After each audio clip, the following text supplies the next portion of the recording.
dons de línguas, né? Eu tenho uma confusão grande sobre isso, o pessoal tem muita dúvida, tem gente que não... Fala galera, Dizascope, nós estamos aqui no segundo vídeo da nossa série sobre dons espirituais e hoje um tema que foi muito pedido aqui no canal, que é sobre dons de línguas, né? Eu tenho uma confusão grande sobre isso, o pessoal tem muita dúvida, tem gente que não crê zero, tem gente que crê talvez exageradamente, eu não sei, e eu queria falar um pouco sobre isso, da sua experiência, e até ter um pouco disso no seu livro, né? Depois no final eu queria falar. Fala um pouco pra gente sobre dons de línguas.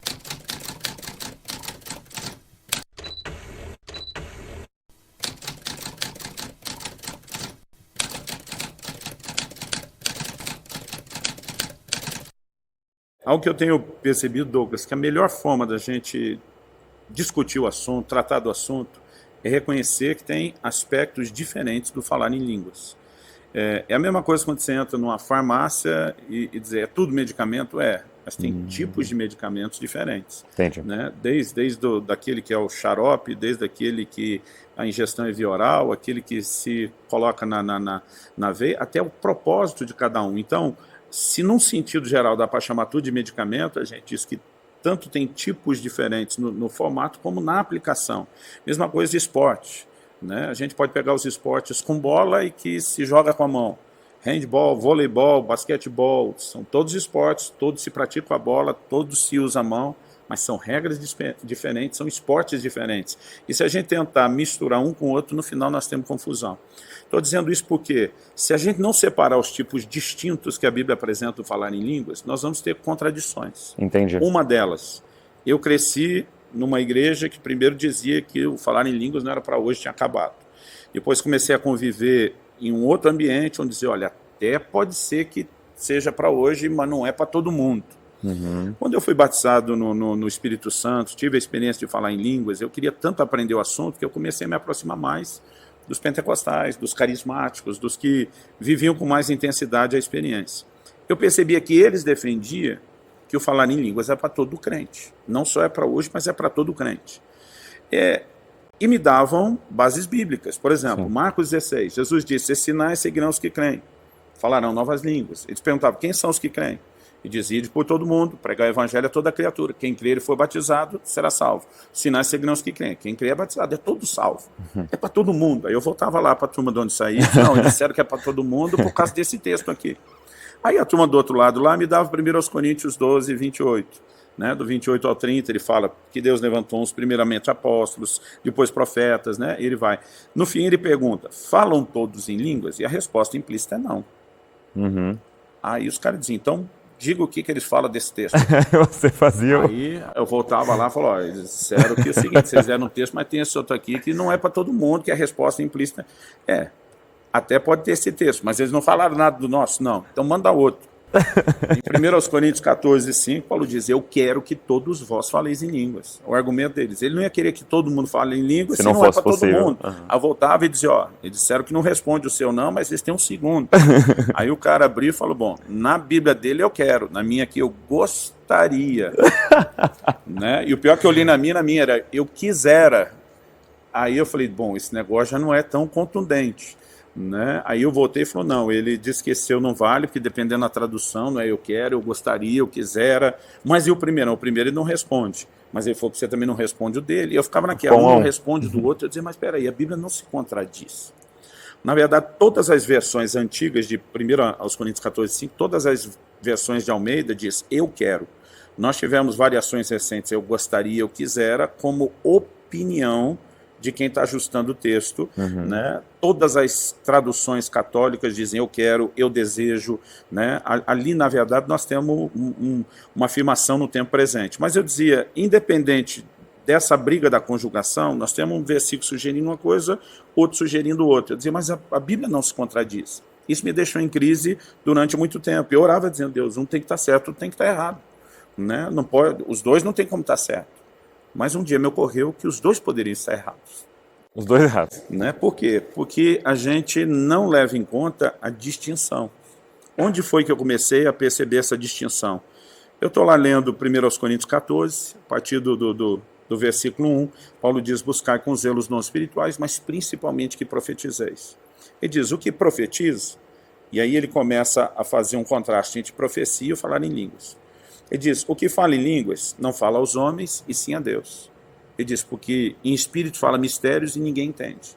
Então a primeira coisa que ele está falando, falar em línguas nesse momento aqui, ele diz que o homem fala a Deus, que ninguém entende, e que ele ainda diz que se edifica a si mesmo. Lá na frente ele diz, o que profetiza edifica toda a igreja, o que fala em línguas edifica-se a si mesmo. Só que quando ele vai seguindo nesse contraste da profecia e línguas, ele diz, o que fala em línguas, o que profetiza é maior do que o que fala em línguas. Por que é maior? Porque oferece edificação para todo mundo, cumpre um propósito maior. Ele diz, a não ser que também interprete para que a igreja receba edificação. Então, o que Paulo está dizendo em 1 Coríntios 14:5 é que línguas com interpretação é igual a profecia. É a mesma coisa você dizer que profecia é uma nota de 100, uma língua com interpretação 2 de 50. Os dois juntos, o língua sozinha é menor, mas os dois juntos têm o mesmo valor. Profecia. Só que ele tem o mesmo valor que a profecia porque ele se torna igual à profecia. Quando a gente fala dos dons, o propósito dos dons é para a edificação dos outros. Então, se eu falo em línguas e isso me edifica, o falar em línguas como uma linguagem de edificação pessoal, ele não está naquela lista dos dons. Entendi. Quando o apóstolo Paulo fala de variedade de línguas, ele acrescenta o dom de interpretação. Não existiria o dom de interpretação sem o de variedade de línguas. É esses dois dons unidos que produzem um resultado semelhante à profecia. Né? Então, é muito importante que a gente faça essa distinção. Agora, se línguas com interpretação é igual à profecia, vamos pegar as características da profecia. A profecia é Deus falando com o homem. Então, línguas com interpretação que é igual à profecia é Deus falando com o homem. Mas só o homem orando em línguas é ele que está falando com Deus. São duas coisas diferentes. Entendi. Essa é uma via e essa outra via. Exatamente. Enquanto eu estou orando em línguas, eu falando com Deus, eu sou edificado. Mas quando Deus me usa profeticamente com línguas e interpretação, outros são edificados. A gente não pode pegar essas duas coisas e dizer que elas são iguais. Então, os dois textos... Exatamente. Eu comecei a falar, peraí, nós não estamos falando da mesma coisa. Entendi. Né? Agora, acredito que o apóstolo Paulo está trabalhando com pessoas que já entendiam com mais clareza essa distinção, a ponto de talvez não precisar dessas inferências para se entender como a gente, quando vai aplicando a lógica em cima do que está sendo dito, a gente percebe. Então eu falei, peraí, numa, o falar em línguas como linguagem de oração, o homem fala a Deus. No outro, dom de variedade de línguas, seguindo interpretação, Deus fala ao homem. Nesse aqui, a linguagem de oração, eu me edifico pessoalmente, mas nesse aqui, Deus me usa para edificar outros. Ele diz, o que fala em línguas ninguém entende. Eu estou falando mistérios, são segredos. Agora, quando existe interpretação, todo mundo entende. Então nós temos pelo menos 3 características que deixam esse totalmente diferente do outro. Quando eu percebi que no mínimo nós temos esses dois, eu comecei a me perguntar, aqueles textos que a gente está aplicando no início, se é ou não é para todo mundo, podem estar falando de tipos diferentes? E aí, o único texto que sugere que o falar em línguas não é para todos, que é o de 1 Coríntios 12, lá 30, quando ele diz, falam todos em línguas, ele acrescenta uma pergunta, interpretam todos? Mas no versículo 28, ele só falou de variedade de línguas, não falou de interpretação. Agora, no 30, ele diz, falam todos em línguas, interpretam todos, o que ele está dizendo? Que esse que não é para todo mundo, ele está falando do dom de variedade de línguas. Por quê? Quando ele diz, a um é dado esse dom, a outro é dado esse, está na cara que Deus não vai dar tudo para uma pessoa só. Sim. Eu acredito até que ao longo da vida nós até podemos transitar, ter uma experiência ou outra, mas a gente não vai viver operando nos 9 dons. Então, dom de variedade de línguas não é para todo crente. Agora, quando Jesus diz, esses sinais seguirão os que creem, ele está falando de algo que está à disposição de todo cristão. No entanto, não é o dom. Se Deus me dá uma ferramenta de edificação pessoal, além de eu poder ser edificado com os dons que fluem de você para mim, eu posso me edificar a hora que eu quero. Mas ele não te dá uma ferramenta de edificação pessoal, ele está fazendo distinção entre a gente. Entendi. Se ele me dá um dom diferente do seu, mesmo que nossos dons sejam diferentes, nós dois temos a oportunidade de servir alguém. Entendi. Nós estamos igualados, os dons são diferentes, mas nós temos a mesma oportunidade. Agora, se eu posso me edificar e você não, ele está fazendo distinção. Então não se chamaria dom. Eu não chamaria dom. O que a gente recebe por ocasião do batismo no Espírito Santo, eu prefiro chamar de uma linguagem de oração. Porque a Bíblia diz, o homem fala a Deus, é uma linguagem de oração. É uma ferramenta para edificação pessoal. Essa todo crente pode experimentar. Entendi. Não significa que se o crente não teve essa experiência, que ele é menos crente do que isso. Tem absolutamente nada. O crente que não fala em línguas, ele tem o nome escrito no livro da vida, tem o Espírito Santo habitando dentro dele, independente da experiência, né? E nenhum de nós pode desvalorizar ou desmerecer. Agora, não é porque ele também não é menos, que ele não possa ter uma experiência a mais. Sim. Né? Agora, os pentecostais exageraram, porque teve uma época que se o cara não falasse em línguas, acho que não ia nem para o céu. Né? No meio pentecostal, isso machucou e feriu. Eu encontro muitos jovens magoados com Deus até, nesse sentido, tipo, por que batizou ele, e eu não sou batizado? E percebo isso. Eu, enquanto aguardava a experiência, eu vivia esse... Porque eu digo, pior do que você não receber o batismo do Espírito é quando você vê o da frente, o de trás, da direita, o da esquerda. Tinha hora que terminava o culto e dizia, qual que é, Deus? Qual é o seu problema comigo? Então, 1000 cairão a mim.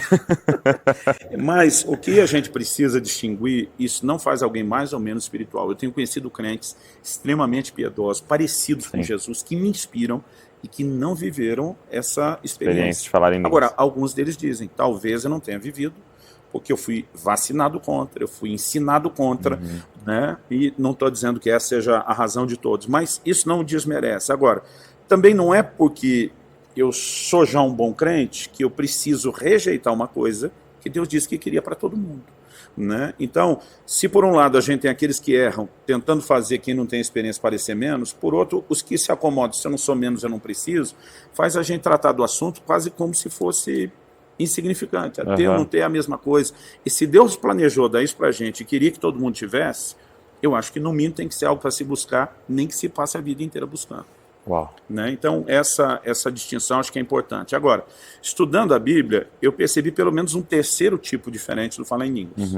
Então só para nós recapitularmos aqui, o primeiro a gente está chamando de linguagem de oração. O homem fala com Deus, ele edifica a si mesmo e nem ele nem ninguém entende o que está sendo falado. O segundo, que é o dom de variedade, diferente da linguagem de oração, Deus fala com o homem, todo mundo é edificado e todo mundo entende. Mas em Atos 2, o que aconteceu no dia de Pentecostes, é o que lá na frente, em 1 Coríntios 14, Paulo fala de línguas como sinal aos incrédulos. Se você pegar ali mais ou menos do versículo 22 ou 23 até o 25, ele vai falando sobre... se um incrédulo entrar no nosso meio e todo mundo falar em língua, ele vai achar que a gente está louco. Do que ele está falando? A linguagem de oração que ninguém entende. Mas ele diz que a profecia é um sinal para o crente e língua é um sinal para o incrédulo. Às vezes eu lia isso e dizia, mas peraí, deu uma bipolaridade no Paulo.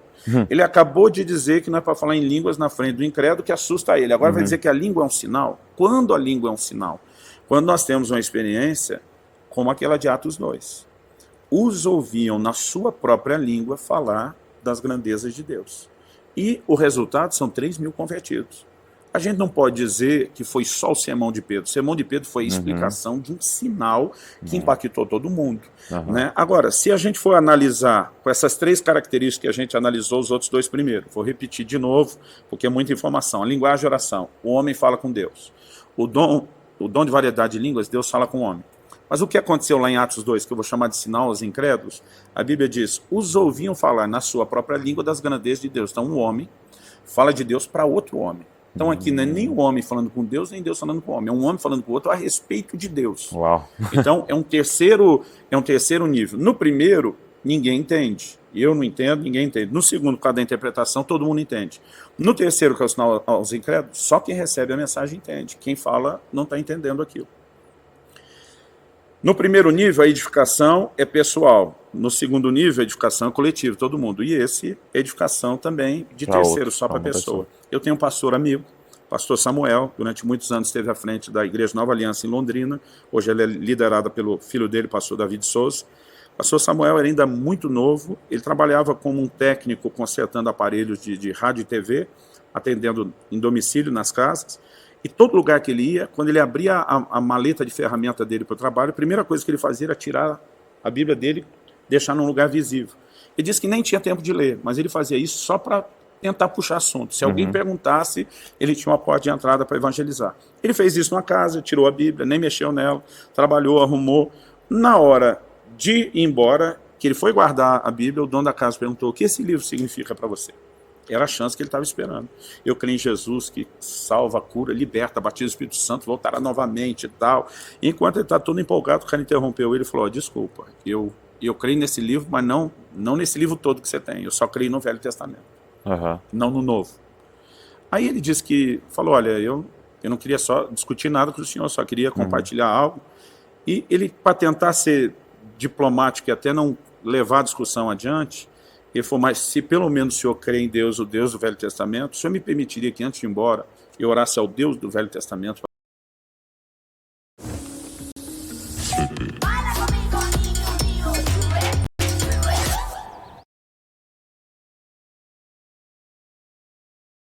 Para abençoar a sua casa.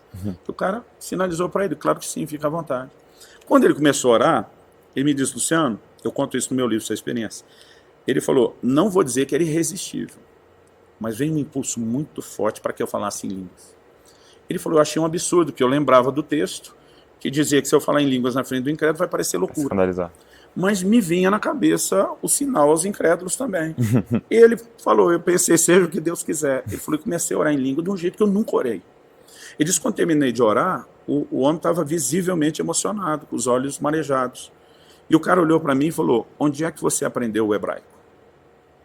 Ele falou, para mim, eu mesmo levei um susto. Eu falei, não sei falar o hebraico. Ele disse, como você não sabe falar o hebraico? Você falou, inclusive, com os sotaques dos da minha região. Meu Deus. Aí, como que você vem dizer que não sabe? E na hora deu um insight, ele falou assim, as coisas que eu falei, foi a respeito do que? Ele falou da minha vida. Ele falou, tinha como eu saber os detalhes da sua vida? O cara falou, não. Ele falou, pois é, da mesma forma como eu não tinha como saber os detalhes da sua vida, eu não sei a sua língua. Mas como você falou isso? Falou, isso já é uma parte que o Velho Testamento que você acredita prometeu que aconteceria e se cumpriu no Novo Testamento. Mas o que foi isso? Sinal aos incrédulos. Né? Agora, ele não sabia o que estava falando, ele não estava entendendo nada, ele não estava sendo edificado, mas era um homem, por inspiração do Espírito Santo, falando de Deus, a um outro homem muito resistente. Né? Então esse é um terceiro nível. É o nível... Eu tenho conhecido pouca gente que tem vivido isso. Entendi. Agora. Em outros países onde eu tenho estado pregando e que existe um trânsito enorme de nações, as pessoas relatam com mais frequência isso. Então, assim, eu não sei se isso tem a ver com oportunidade ou não, mas eu diria que ele tem lá a sua importância, mas ele também não é necessariamente esse dom para edificar a igreja, é algo que Deus pode usar, e não é necessariamente a linguagem de oração. O problema é que alguns de nós temos a linguagem de oração e às vezes a gente quer interpretar o que não é para ser interpretado, aquilo é só para ser edificado. Outros que têm variedade de línguas com interpretação precisam entender que essa manifestação não acontece toda hora, a hora que ele quer. Eu posso orar em línguas para minha edificação a hora que eu quiser, eu não preciso sentir um arrepio, não preciso estar num culto, eu não tenho que ter a glória. Entendi. Eu simplesmente decido fazer isso. Mas o dom eu não posso. Então eu já vi gente... Outro dia alguém falou para mim, eu vi o senhor falando que teve uma experiência com interpretação de línguas, se eu gravar minhas línguas, o senhor interpreta? Né? Eu falei, não é dessa forma que funciona, porque não é ouvir e entender um fonema, é uma inspiração, é um momento. Agora, distinguir isso vai nos ajudar muito, porque os textos sugerem que não é para todo mundo, se limita ao dom de variedade. Entendi. Os que sugerem que é para todos, embora você não é obrigado a falar, mas a gente não pode olhar pela experiência só porque eu não falo e tentar dizer que não é para todo mundo. Senão, a gente olha para quem não foi salvo e dizer que Deus não quer salvar todo mundo. Né? Mas o que a gente precisa entender, está disponível, não acredito que vai medir o nível de espiritualidade que a gente tem, mas o uso correto, falar em línguas, pode nos levar a ter mais do que aquilo que a gente tem. Eu já pesei 50 quilos a mais do que eu estou hoje. Naquela época, um amigo um dia me deu uma bicicleta ergométrica de presente. Eu entendi o que estava por trás do presente. Ele queria me ajudar a baixar de peso. Uns meses depois eu encontrei ele e disse que a melhor defesa é o ataque. Eu já fui para cima primeiro. Falei, quero reclamar, aquele presente que você me deu não funcionou não. Não perdi 1 quilo com aquilo. Aí ele olhou para mim e falou, mas pastor, quanto tempo o senhor está pedalando por dia? Aí eu olhei para ele e falei, era para pedalar? É porque eu botei um monte de roda. Virou um cabideiro, ele riu que só. É lógico que se não for usado, não funciona.